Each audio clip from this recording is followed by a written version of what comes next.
کہ اللہ کے نبی صلی اللہ علیہ وسلم اللہ جانتا ہے کہ آپ 2/3 رات، کبھی آدھا رات، کبھی 1/3 رات قیام کرتے ہیں، اور آپ اکیلے نہیں، آپ کے ساتھ مومنوں کی ایک جماعت ہے جو قیام کرتی ہے۔ تو رسول اللہ صلی اللہ علیہ وسلم تو آدھی آدھی رات قیام کرتے تھے۔ بھئی ہمارے لیے 2 رکعت نماز تہجد کی کیوں اتنی مشکل ہو جاتی ہے؟ پوری رمضان ایک پریکٹس ہوئی ہے نا، کہ جو آپ نے الارم لگایا ہوا تھا، آدھا گھنٹہ پہلے اٹھ جا رہے تھے، اس الارم کو باقی رکھیں۔ سحری کے لیے اٹھ رہے تھے، اب تہجد کے لیے اٹھیں۔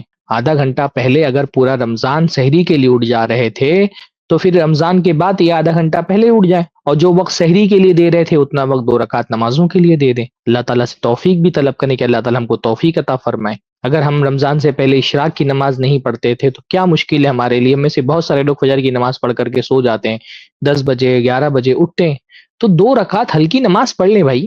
کیا مشکل ہے اشراق کی نماز پڑھنا ہمارے لیے؟ ایک معمول بنائے، گھر والوں میں توجہ دیں۔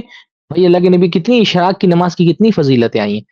کہنے کا یہ مطلب ہے کہ یہ نفلی عبادتیں، اگر آپ فرائض کی پابندی نہیں کر رہے تھے تب تو یہ بہت ہی غنیمت ہے کہ آپ کم از کم فرائض کی پابندی کریں، لیکن اگر یہ کہ آپ فرائض کی پابندی کر لیتے تھے تو اب آپ کا کوئی کام نہیں ابھی آپ کا ایک کام اور ہے کہ آپ نوافل کی طرف زیادہ سے زیادہ توجہ دیں، امپرومنٹ کی کوشش کرنا چاہیے نا۔ جیسے ہم دنیا میں جو آدمی 20,000 کما رہا ہے وہ 40,000 کمانا چاہتا ہے، جو 20 لاکھ کما رہا ہے وہ 40 لاکھ کمانا چاہتا ہے، جو 20 کروڑ کما رہا ہے وہ بھی مطمئن نہیں۔ دنیا میں کسی بھی مرحلے پہ جا کر کے ہم مطمئن نہیں ہوتے ہیں، زیادہ سے زیادہ کوشش کرتے ہیں کمانے کی، حالانکہ دنیا تو قناعت کی جگہ ہے۔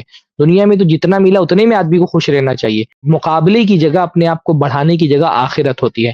اللہ نے فرمایا وَفِي ذَلِكَ فَلْيَتَنَافَسِ الْمُتَنَافِسُونَ، یہ وہ چیز ہے جس میں مقابلہ کرنے والوں کو مقابلہ کرنا چاہیے، اور ایک مقابلہ ہم کو اپنی ذات سے کرنا چاہیے کہ میں اگر رمضان سے پہلے صرف فرائض کی پابندی کرتا تھا تو میں رمضان کے بعد نوافل کی بھی پابندی کروں گا۔ رمضان سے پہلے اگر میں 2 صفحہ قرآن پڑھتا تھا روزانہ تو رمضان کے بعد 4 صفحہ قرآن پڑھوں گا۔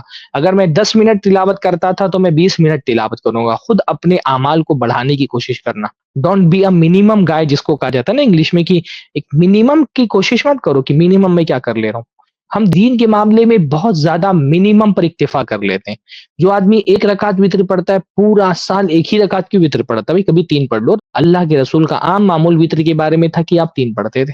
ٹھیک ہے، ایک کی اجازت ہے، شریعت میں اس کا حکم ملتا ہے، لیکن ہم منیمم کیوں سوچتے ہیں کہ 1 پڑھتے تھے تو ہم ایک ہی، کیونکہ 1 کی اجازت ہے تو ہم 1 ہی پڑھیں گے ہمیشہ۔